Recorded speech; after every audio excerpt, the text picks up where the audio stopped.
My beloved brothers and sisters in Islam, if there is one thing that can build a nation, strengthen a marriage, unite families, and connect hearts, it is trust. And if there is one thing that can destroy all of this, it is the loss of trust. Today, many relationships are crumbling, not because of a lack of love, but because of a lack of trust. And what is trust? It's not just believing someone. It's about knowing that even behind closed doors, they will do what is right. Trust is the foundation of strong relationships because it creates a sense of security, reliability, and emotional connection between individuals.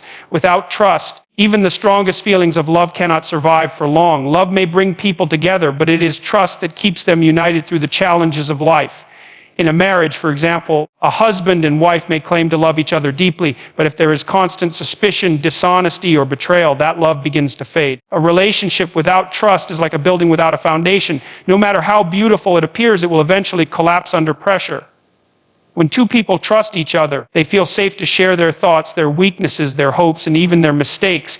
Trust opens the door to genuine communication. It allows people to be vulnerable without the fear of being judged or harmed.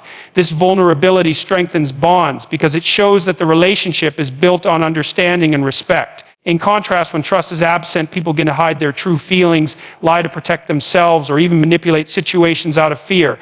This behavior breeds tension, distance, and resentment. Trust is not built overnight. It takes time, consistency, and sincerity. It grows when we keep our word, when we show up, when we say we will, when we admit our mistakes and seek forgiveness, and when we protect others in their absence. Trust also requires that we stay away from actions that would cause doubt or suspicion, even if they seem small or harmless. Islam teaches us to avoid even the gray areas because once trust is damaged, it's very difficult to rebuild. In friendships, trust allows people to confide in each other. In families, it keeps siblings and relatives close. In the workplace, trust between employers and employees leads to loyalty and productivity. But when trust is broken, whether through lying, backbiting, cheating, or betrayal, the emotional wound it leaves can last for years. That is why in Islam, trust is not just a moral value, it is a divine command. Every relationship, whether personal or professional, thrives or suffers based on the level of trust present. If we want to build lasting, meaningful relationships, we must prioritize honesty, integrity, and faithfulness in all that we do. Prophet Muhammad, peace be upon him, was known throughout Mecca as As Sadiq, the truthful, and Al-Ameen, the trustworthy, even before he received prophethood. This reputation was not earned through miracles or grand speeches, but through consistent honesty, fairness, and reliability in his daily dealings with people. His character was so upright that even those who rejected his message of Islam still trusted him with their wealth and secrets. This shows the profound impact that trustworthiness has on a person's credibility, influence, and the way they are remembered in society. From his youth, the Prophet, peace be upon him, never cheated in business, never broke a promise, and never betrayed anyone. People knew that if Muhammad gave his word, he would fulfill it, no matter the cost. Even during times of conflict, his enemies knew that he would never lie or deceive. When he migrated to Medina, he still had possessions of Quraysh individuals in his care. He didn't flee with them. Instead, he appointed Al-Ra to return them to their rightful owners. That is the depth of his honesty and respect for trust, even with those who were hostile toward him. The Prophet's trustworthiness was one of the key factors that made people open their hearts to his message. They said, "We have never known him to lie about anything. How could he lie to Allah?" His character was his dawah. He did not need to convince people with words alone. His behavior did the talking. That is a lesson for all Muslims. We cannot claim to follow the Sunnah while neglecting that defined the Prophet's identity before and after Islam, the trait of being trustworthy. In our times, trust is often taken lightly. People lie for small gains, break promises casually, and betray others without remorse. But the example of the Prophet reminds us that real leadership, respect, and influence come not from titles or wealth, but from character. If we want to truly follow the Prophet, and peace be upon him, we must begin by embodying the very qualities that earned him the love and admiration of both friend and foe. Trustworthiness is not just a good trait. It is the hallmark of a believer and the very essence of prophetic character. Trust in Islam is not limited to returning borrowed items or keeping secrets.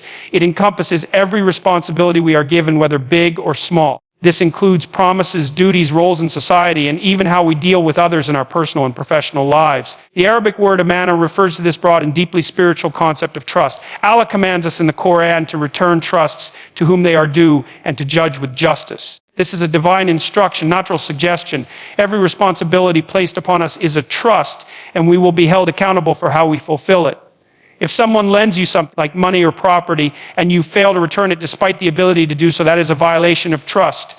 But beyond physical items, the things people confide in us are also Amanah. If a friend shares a personal struggle or secret, it is a violation to go and repeat it to others. Similarly, if you promise to do something, whether it is to show up on time, help someone pay a debt, fulfilling that promise is part of trust. The Prophet Muhammad, peace be upon him, said that one of the signs of a hypocrite is when he makes a promise and breaks it. This shows how serious Islam considers broken promises. In the workplace, being entrusted with a task means completing it with honesty and excellence. If an employer pays someone for a job and that person wastes time or delivers poor work, is a breach of trust. Likewise, leaders and public servants are entrusted with the rights and needs of the people. When they misuse that power for personal gain, it is a betrayal not only of the people but also of Allah, who watches over every soul. Even the way we deal with time, health, and knowledge is a trust. Allah has given us bodies and minds and expects us to use them in ways that please Him. Neglecting these blessings or using them for harm goes against the principle of Amanah. In every part of our lives, from our speech to our actions, Islam teaches us to carry our responsibilities with sincerity and care. Trust is not optional. It is the foundation of being a true believer. The true test of trust is found in moments when no one else is watching. It is easy to appear trustworthy in public when people are observing our actions, but real integrity is proven in private. When a person chooses honesty and righteousness even when they could easily get away with wrong, that is a sign of genuine trustworthiness. Islam emphasizes the importance of what we do in secret, because that reflects the true state of our hearts and our sincerity in the sight of Allah. Trust is not just about how we behave in front of others. It is about the choices we make when only Allah knows. For example, a man who lowers his gaze in forbidden temptations when he is alone shows that he values his commitment to his spouse and to Allah. A woman who respects her husband and guards his home and reputation in his absence is upholding a powerful form of trust. Businessman who avoids cheating even when he knows he could profit dishonestly without being caught is someone who understands that Allah is always aware. These private actions, though hidden from people, are recorded by the angels and will be brought forth on the day of judgment. The Prophet Muhammad, peace be upon him, said, "Fear Allah wherever you are."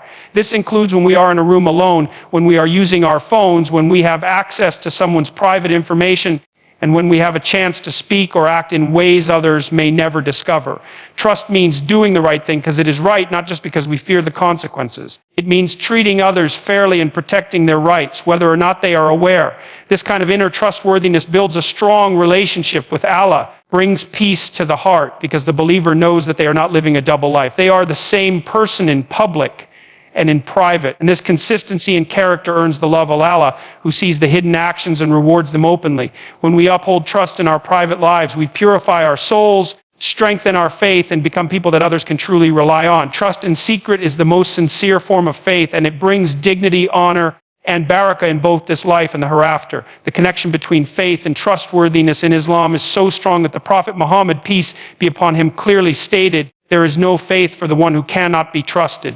This powerful statement highlights that trust is not just a social value, but a core component of a man. Our belief in Allah. A person who lies, cheats, or breaks promises is not only harming others, but also weakening their own faith. Islam does not separate belief from character. In fact, character is seen as a reflection of one's sincerity and faith. A true believer is someone who can be trusted with wealth, secrets, responsibilities, and relationships. When a person lacks trustworthiness, they cause damage not only to themselves but to society as a whole. Families begin to suffer when members cannot rely on each other. Communities break down when people feel they cannot trust their leaders or neighbors. Businesses collapse when dishonesty becomes normal practice. Trust is what holds the fabric of society together, and when it is lost, chaos replaces harmony. This is why the Prophet, peace be upon him, linked trust directly with belief, because it's impossible to truly fear Allah and at the same time violate people's trust without remorse. Trustworthiness is one of the first qualities that disappears when a man begins to weaken. When someone begins to lie out guilt, betray without hesitation, or deceive for personal gain, it is a sign that their connection with Allah is becoming shallow. On the other hand, those who truly believe in the day of judgment, who remember that every action is being recorded by the angels, will think twice before breaking someone's trust. They know that even if people don't find out, Allah is fully aware, and accountability is certain. The Prophet, peace be upon him, was known as Al-Ameen because his trustworthiness was consistent and sincere. He didn't change based on convenience or audience. That is the level of honesty and integrity that Islam calls us to. As believers, we must not only guard the trust of others, but also examine ourselves regularly to ensure that we are living in a way that reflects true faith. Without trust, our words become empty and our worship loses its value. But when trust is upheld, it strengthens a man and brings blessings into every area of life. Every blessing that Allah has given us is a trust, and we will be held accountable for how we use it. Our body, our time, our wealth, our relationships, our knowledge, none of these belong to us in the ultimate sense. They are all Amanah, a sacred responsibility temporarily placed in our care. This understanding transforms the way a believer lives. When you know that your eyes, your tongue, your hands, and your heart are all trusts from Allah, you begin to treat them with more care and caution. You don't just say what you want, go where you like, or waste your time without purpose, because you know every moment and every ability will be questioned. Time, for example, is one of the most wasted trusts in our lives. People spend hours lost in distractions, forgetting that every second is a gift and an opportunity to earn reward. The Prophet Muhammad, peace be upon him, said that a person will not move on the day of judgment until they are questioned about their life and how they spent it. That includes our youth, our health, and every opportunity we had to do good. If we treated time like the trust it is, we would fill our days with more prayer, more kindness, more learning, and less regret. Likewise, bodies are trusts, how we dress, what we consume, how we speak. All these reflect how seriously we take this trust. Abusing our bodies through harmful habits or engaging in sinful actions with our physical faculties is a betrayal of the trust Allah gave us.